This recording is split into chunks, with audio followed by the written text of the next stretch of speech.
आज हमारा संस्कृत का लेक्चर क्लास है। हमारा पाठ है 12 और पाठ का नाम है कर्णस दानवीरता, यानी कि कर्ण के दानवीरता के बारे में बहुत अच्छे से हम लोग पढ़ेंगे। बहुत ही मजेदार चैप्टर है और इस चैप्टर से आपका 3 से 4 प्रश्न अवश्य रहेगा। ठीक है, एक ऑब्जेक्टिव 2-3 ऑब्जेक्टिव रहेगा और 1-2 सब्जेक्टिव रहेगा। एकदम 100% यहाँ से क्वेश्चन आपका रहेगा। तो ये अभी 15 से 20 मिनट का वीडियो रहेगा। इसी 15 से 20 मिनट की वीडियो में आपका सारा का सारा 3 से 4 अंक आपके मुट्ठी में आ जाएगा। तो आप एग्जाम में जाने से पहले कम से कम 2 से 3 बार इसको देख लीजिएगा ताकि आपका अंक बर्बाद ना हो। तो थैंक यू सो मच। चलते हैं हम अपने लेक्चर की ओर। तो चलिए, तो हमारा संस्कृत है और पाठ है 12 और पाठ का नाम है कर्णस्य दानवीरता। ये नाटक है। इसकी विधा क्या है? विधा क्या है? विधा क्या है बताओ? नाटक है। ठीक है, ये नाटक हो रहा है। ठीक है, नाटक हो रहा है कहीं। ठीक है, चलो, कर्णस्य दानवीरता का ये नाटक हो रहा है ना। तो अभी हम बता दिए थे। अब ये पार्ट 2 है। ठीक है, तो सबसे पहले पार्ट 2 है। जितने भी दर्शक हैं मेरे चैनल पे आप नए हैं तो चैनल को सबसे पहले सब्सक्राइब कीजिए, लाइक कीजिए, अपने दोस्तों को भी भेजिए, आप भी देखिए, सबको दिखवाइए जो 10वीं कर रहे हैं ताकि उसका भी भला हो आपके साथ साथ। तो चलिए, तो सबसे पहले पाठ का नाम है कर्णस्य दानवीरता। पाठ का नाम क्या है? तो कर्णस्य दानवीरता। इसकी विधा नाटक है। इसकी विधा नाटक है और इसके जो रचनाकार है ना, इसके रचनाकार है महर्षि भास। इसके रचनाकार कौन है भाई? महर्षि भास है। और ये पाठ का नाम है कर्णस्य दानवीरता। इसकी विधा नाटक है। रचनाकार कौन है? तो महर्षि भास है। यह पाठ जो है ना कहां से लिया गया है? कर्णभार से लिया गया है। अब आएगा एग्जाम में कि कर्णस्य दानवीरता कहां से लिया गया है, तो क्या बोलिएगा? कर्णभार से लिया गया है। ठीक है, यह कथा महाभारत से लिया गया है। महाभारत का ही पाठ है। महाभारत के बारे में बताया भी हम। महाभारत से लिया गया है। महाभारत में कुंती का पुत्र, ठीक है, महाभारत में कुंती का पुत्र कर्ण, ठीक है, कौरव पक्ष से युद्ध करता है। ठीक है ना, कौरव पक्ष से युद्ध करता है, कि अधर्म की ओर से युद्ध करता है। किसकी ओर से? अधर्म की ओर से। ठीक है, गलत जगह से युद्ध करता है, ये गलत रास्ते से युद्ध करता है। अभी हम बताए थे आपको, पार्ट 1 में बताए थे ना कि महाभारत से ये लिया गया है। और कुंती का पुत्र जो कर्ण है ना, वो किससे लड़ता है? कौरव के तरफ से लड़ता है। ठीक है, कहां से लड़ता है?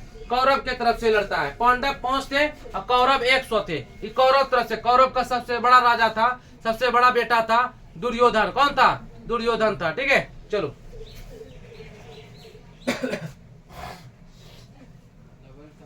कर्ण का जगह पे तो अधर्म की ओर से लड़ता है। तो चलो, उसके बाद देखते हैं कि कर्ण का रक्षा उनका कवच और कुंडल करता है, जो कि उसके साथ जन्म से ही पैदा हुआ था। कवच और कुंडल जो है ना, जन्म से ही उसके साथ पैदा हो गया था। वो उसकी रक्षा करता है। कर्ण का रक्षा कौन करता है? तो उसका कवच और कुंडल उसका रक्षा करता है। जन्म से ही पैदा हुआ था। ठीक है, कि जब तक कर्ण के पास कवच और कुंडल है उसे कोई मार नहीं सकता, कोई हरा भी नहीं सकता है। जब तक उसके पास कवच और कुंडल है, ना तो उसको कोई मार सकता है, ना तो उसको कोई छू सकता है, ना तो उसको कोई हरा सकता है। ठीक है, उसके बाद देखिए, तो अर्जुन, तो अगर ऐसी बात है तो जब महाभारत का युद्ध होगा तो अर्जुन हार जाएगा, अर्जुन मारा जाएगा। जब अर्जुन मारा जाएगा तो कुंती का पुत्र घट जाएगा। इसलिए कुंती का पुत्र भी मारा जाएगा, घट जाएगा उसका पुत्र। एक बात, दूसरी बात की अधर्म की जय हो जाएगा ना, अधर्म जीत जाएगा ना। इसीलिए अधर्म नहीं जीते ना, कुंती का पुत्र बरकरार रहे, इसलिए छल पूर्वक कर्ण से जो है ना उसका कवच और कुंडल, ठीक है, लेने का कोशिश किया गया है। ठीक है, तो देखो यहाँ पे अर्जुन की सहायता करने के लिए कौन? इंद्र ने छल पूर्वक कर्ण से कवच और कुंडल ले लिया ना, छल करके ले लिया। ठीक है, कवच और कुंडल। एक बात पहले समझ लो कि अर्जुन को कवच और कुंडल किसने प्रदान किया था? सूर्य ने प्रदान किया था अर्जुन से। ठीक है, चलो, तो कर्ण को बचपन से कवच और कुंडल किसने प्रदान किया था? सूर्य ने किया था, क्योंकि वो सूर्य पुत्र थे। उसके बाद की कर्ण से कवच और कुंडल किसने छल पूर्वक ले लिया? इंद्र ने, यानी शक्र ने, साधु के रूप में। ठीक है, चलिए क्यों ले लिया? क्योंकि वो अर्जुन को बचाना चाहते थे, अर्जुन को जिताना चाहते थे, यही ना? अर्जुन को जिताना है। कहाँ पे? किस युद्ध में? महाभारत के युद्ध में। ठीक है, किसके किसके बीच हो रहा था? पांडव और कौरव के बीच में हो रहा था। ठीक है, चलो अब है कि ले लिया और कर्ण दान स्वरूप अपना कवच और कुंडल दे भी दिया। कर्ण ने दान समझ के क्या किया? अपना कवच और कुंडल निकाल के दे दिया। ठीक है, महर्षि भास के कुल 13 नाटक है। महर्षि भास के कुल कितने नाटक हैं? 13 नाटक हैं। और हम लोग प्रथम नाटक को पढ़ रहे हैं। हम लोग किस नाटक को पढ़ रहे हैं? प्रथम नाटक को पढ़ रहे हैं, जिसमें कर्ण भार है, यानी कि कर्ण के बारे में कथा है, जो कि बहुत सरल है। सरल मतलब बहुत अच्छा है। भारी लग रहा है क्या? बहुत ही सरल है। कर्ण कुंती व सूर्य का पुत्र था। कर्ण कुंती का भी पुत्र था और सूर्य का भी पुत्र था ना जी? था ना? कर्ण किसके पुत्र थे? कर्ण कुंती व सूर्य के पुत्र थे। ठीक है, एक दिन कर्ण अपनी कुटिया में बैठे कुछ सोच रहे थे। एक दिन जो है ना, कर्ण है ना, अपनी कुटिया में बैठ करके कुछ सोच रहे थे। तभी इंद्र शक्र का रूप लेके, यानी कि साधु का रूप लेकर के आता है और बादलों को आदेश दे दिया। ठीक है ना? जब इंद्र आता है पृथ्वी पे तो बादल को ऑर्डर दे दिया कि जब तक हम कर्ण को छल करके नहीं आएंगे तब तक तुम सूर्य को ढक के रखो। समझ गया ना? सूर्य को ढक के रखो। अगर सूर्य साफ रहता और तो सूर्य यहाँ पे देख लेता ना कि मेरा बेटा को छल रहा है ना, देख लेता ना, तो देख लेता तो छलने देता। तो बादल ने क्या किया था? सूर्य को ढक दिया था। तो सूर्य ना, उसका जो पिता सूर्य था कर्ण का, वो वहां से देख नहीं पाए ना, देख नहीं पाए, इसीलिए कर्ण छल गया, कर्ण के साथ छल हो गया। समझ गए ना? जब इंद्र आ रहे थे ऊपर से तो उन्होंने बादल को आदेश दे दिया था कि जब तक हम कर्ण से कवच कुंडल लेकर के नहीं आ जाते हैं तब तक जो है ना, आप जो है ना सूर्य को जो है ढक दीजिए। सूर्य को क्या कर दीजिए? ढक दीजिए, ताकि वो देख नहीं सके। अगर देख लेगा तो फिर वो छोड़ेगा नहीं, कुछ कम करने नहीं देगा। समझ गए ना? वो भी अपना बेटा को बचाएगा, सूर्य है। चलो कहता है कि और बादलों को आदेश देकर कि जब तक मैं वापस नहीं आ जाता आप सूर्य को ढक कर रखें ना, आप सूर्य को ढक कर रखें। ठीक है, चलो तो कहने का मतलब ये हुआ बच्चा, जरा सा समझो। कहने का मतलब ये हुआ कि कर्ण सूर्य का पुत्र था। कोई भी बाप अपना बेटा को बचाना चाहेगा कि नहीं? बताओ, चाहेगा ना? ये देखो यहाँ पे, ये देखो यहाँ पे एक कर्ण है और इसके सामने में शक्र है, यानी कि इंद्र भगवान। ये इसको छल रहा है, ये इसको छल रहा है। यहाँ पे सूर्य है, यहाँ पे सूर्य है। तो इसने जब ये आ रहे थे ऊपर से, स्वर्ग लोक से जब आ रहे थे तो बादल को बोल दिया कि तुम सूर्य को ढक दो। जब इस सूर्य को ढक देगा तो इधर दिखाई देगा। यहाँ पे छल रहा है, इसको छल रहा है, मांग रहा है तो दिखाई देगा। जब देखिए नहीं पाएगा तो फिर क्या करेगा? देख लेता तो जल्दी फट से आ जाता, इसको भगा देता, मार करके इसको मार के भगा देता, भागो उसे, मेरा बेटा को ठग रहा है ना। ठीक है, कि बाप इसका देखिए नहीं पाए। कहा देख पाया कि बादल इसको क्या किया था? ढक दिया था। ठीक, बादल इसको ढक दिया तो दिखाई नहीं दिया। जब दिखाई नहीं दिया तो इंद्र ने, ये शक्र है, तो शक्र ने कर्ण है, कर्ण को छल कर लिया। क्या कर लिया? इसे छल कर लिया। बात समझ आ रही है? ठीक है, तो यहीं पे यहाँ पे वापस नहीं आ जाता तब तक आप इसको ना ढक करके रखो। ठीक है, फिर कर्ण के पास आकर बोला, कर्ण के पास शक्र आके बोलता है मातराम भिक्षाम याचे ना। क्या बोलता है? मातराम भिक्षाम याचे, मतलब महान भिक्षा की याचना करता हूँ, मैं एक बड़ा भिक्षा की याचना करता हूँ। ठीक है, कर्ण, हे भगवान, कर्ण कहता है हे भगवान मैं बहुत खुश हूँ, मैं आपको नमस्कार करता हूँ। तभी शक्र आशीर्वाद देने में चिंतित हो गए ना, आशीर्वाद देने में क्या हो गए? चिंतित हो गए। वो कुटिया से निकलते हैं, कहता है हे भगवान मैं आपका दर्शन करके बहुत खुश हूँ। ठीक है, मैं आपको नमस्कार करता हूँ, मैं आपको प्रणाम करता हूँ। ठीक है, तो तभी क्या हुआ? तभी इंद्र जो है ना, इंद्र यानी कि शक्र जो है ना, आशीर्वाद देने में चिंतित हो गए, लड़खड़ा गए। ठीक है, लड़खड़ा गए, ओझरा गए। ठीक है, हो गए और कहते हैं हे कर्ण, क्या बोलते हैं? हे कर्ण सूर्य के समान, चंद्रमा के समान, पर्वत के समान, समुद्र के समान तुम्हारा यश बना रहे। क्या कहते हैं? हे कर्ण, क्या कहते हैं? देखो आशीर्वाद जब बोला कि हम आपका दर्शन करके बहुत खुश हैं, हे प्रभु हम आपको प्रणाम करते हैं। आशीर्वाद देने में जो ना ये चिंतित हो गए, रुक गए, क्या आशीर्वाद है इसको? ठीक है, तो कहता है हे कर्ण, सूर्य के समान, चंद्रमा के समान, पर्वत के समान और समुद्र के समान तुम्हारा यश, तुम्हारा यश, ये देखो यश, यश मतलब होता है नाम, तुम्हारा नाम बना रहे। ठीक है, तुम्हारा यश बना रहे। ठीक है, जब तक पृथ्वी रहेगा तब तक कर्ण का नाम रहेगा, याद रखना, यश बना रहे। कहता है कर्ण कहते हैं, कर्ण क्या कहते हैं? फिर देखो यहाँ पे कर्ण कहते हैं हे भगवान आपने हमें दीर्घायु का आशीर्वाद क्यों नहीं दिया? ठीक है, कर्ण क्या कहते हैं? हे भगवान आपने हमें दीर्घायु का आशीर्वाद क्यों नहीं दिया, यानी कि लंबा उम्र होने का आशीर्वाद क्यों नहीं दिया? ठीक है, चलिए इसको तो कर्ण कहता है कि बहुत धर्म और यश के बाद पुरुष को साध्य प्राप्त होता है। ठीक है, क्वेश्चन आएगा कि बहुत धर्म और यश के बाद क्या प्राप्त होता है? पुरुष को क्या प्राप्त होता है? बताओ।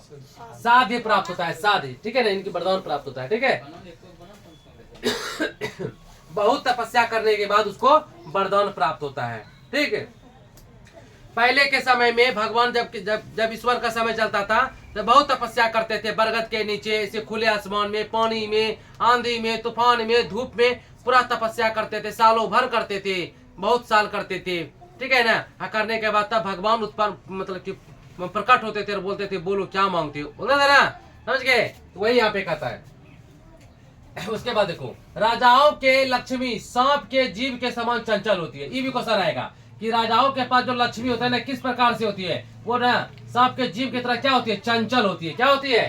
चंचल होती है। ठीक है, चलो हे कर्ण, कर्ण कहता है हे भगवान, कर्ण क्या बोल रहा है? हे भगवान क्या इच्छा है, मैं आपको क्या दे सकता हूँ? कर्ण कहता है, उसके द्वार पे आया था, कर्ण कहता है हे भगवान आपकी क्या इच्छा है, मैं आपको क्या दे सकता हूँ? ठीक है, शक्र, शक्र मतलब साधु कहता है महान भिक्षाम की याचना करता हूँ। हे कर्ण हम महान भिक्षाम याचे।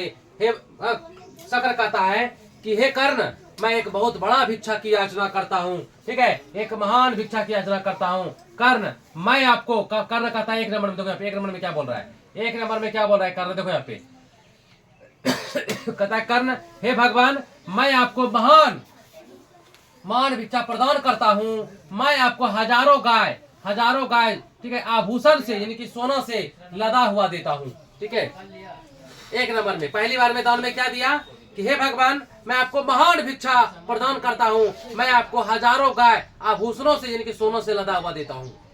कहता बस 1000 गाय जिसका दूध मैं कुछ ही दिन तक पीऊंगा? नहीं चाहिए करना, नहीं चाहिए। ठीक है, क्या बोल रहे हैं यहाँ पे? ठीक है, यहाँ पे देखो शक्र कहता है कि 1000 गाय जिसका दूध मैं कुछ दिन पीऊंगा, ऐसा नहीं चाहता हूँ कर्ण, ऐसा नहीं चाहता हूँ। क्या ऐसा नहीं चाहता हूँ कर्ण, ऐसा नहीं चाहता हूँ। 2 नंबर में देखो क्या बोल रहा है? 2 नंबर में फिर कर्ण कहता है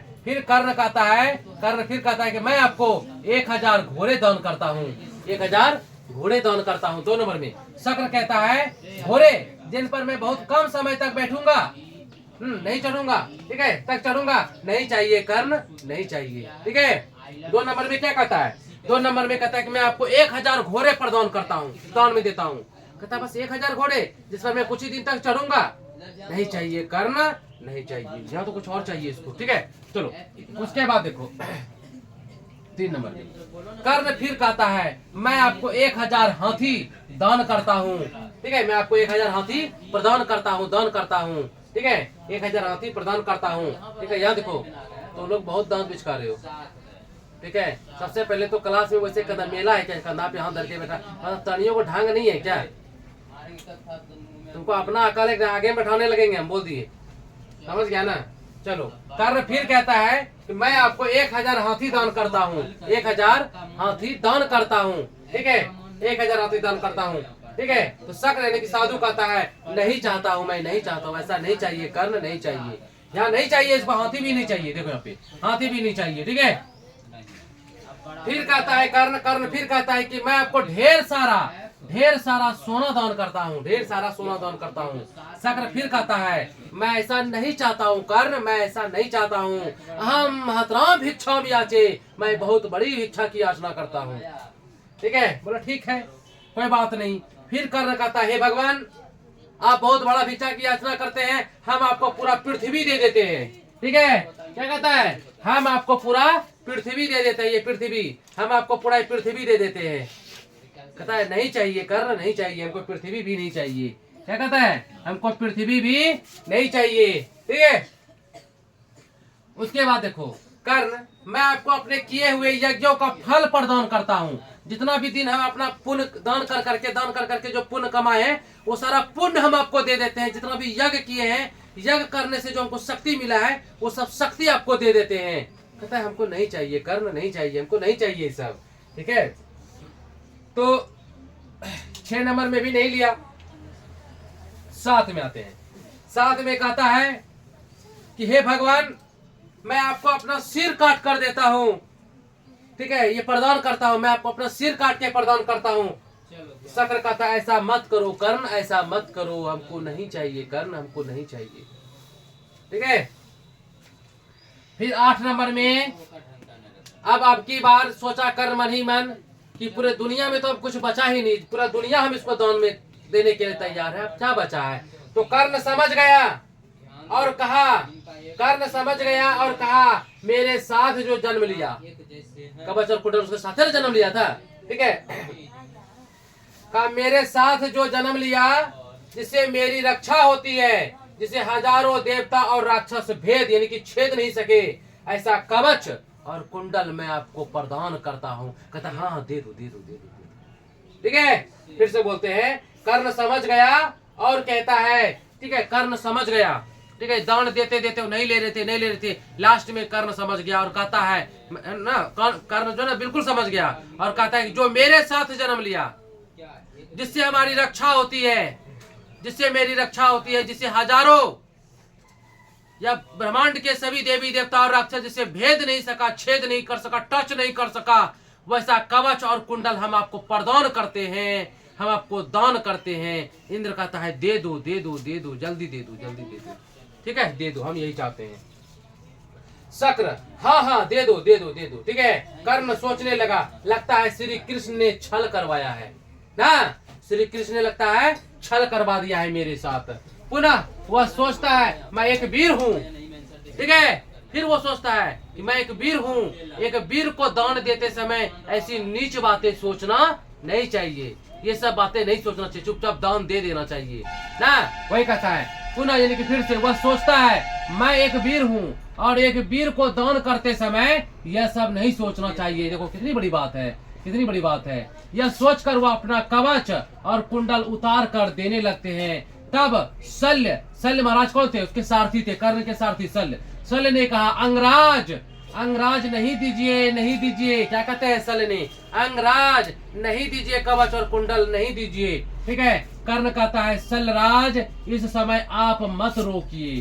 ठीक है, अब तो वचन हम दे चुके हैं, अब तो वचन दे चुके हैं, आज हमको मत रोकिए। हे शल्यराज, कुछ समय के बाद ज्ञान का भी नाश हो जाता है, कुछ समय के बाद बहुत मजबूत जड़ वाले पेड़ भी गिर जाते हैं, जल भी अपना रास्ता छोड़कर चला जाता है, लेकिन दिया हुआ वस्तु हमेशा स्थिर रहता है। यानी कि दान दिया हुआ वस्तु हमेशा क्या रहता है, स्थिर रहता है। इतना कहकर वह अपना कवच और कुंडल किसको दे दिया, शक्र को दे देता है। ठीक है, बहुत अच्छी बात है कि कितना बड़ा ज्ञानी है, उसका ज्ञान का भी एक दिन क्या हो जाएगा, नाश हो जाएगा। ठीक है, बहुत मजबूत जड़ है एक गाछ का, पेड़ का, वो भी एक न एक दिन क्या हो जाएगा, गिर जाएगा। ठीक है, पानी भी जब बहती है तो अपना रास्ता मोड़ के निकल ना छोड़ देती है, सूख जाता है, एक दिन नदी भी सूख जाता है, लेकिन दिया हुआ जो वस्तु है, जो दिया हुआ दान है, वो कभी खत्म नहीं होता है। समझ गए ना, यह सोच करके, इतना बोल करके, कह करके जो ना अपना कवच और कुंडल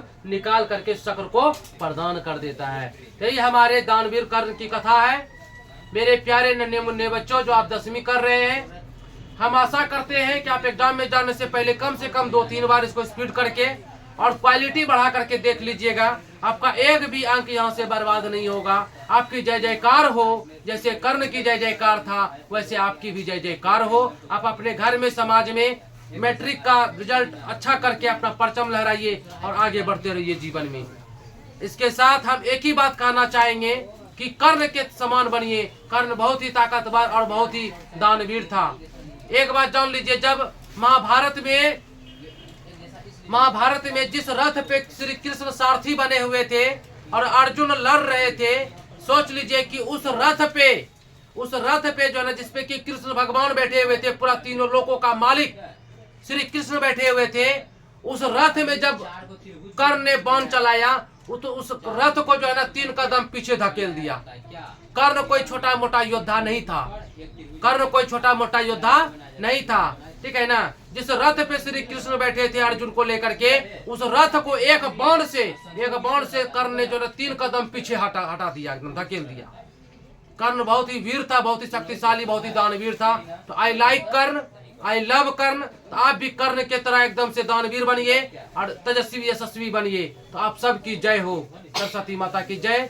जय हिंद।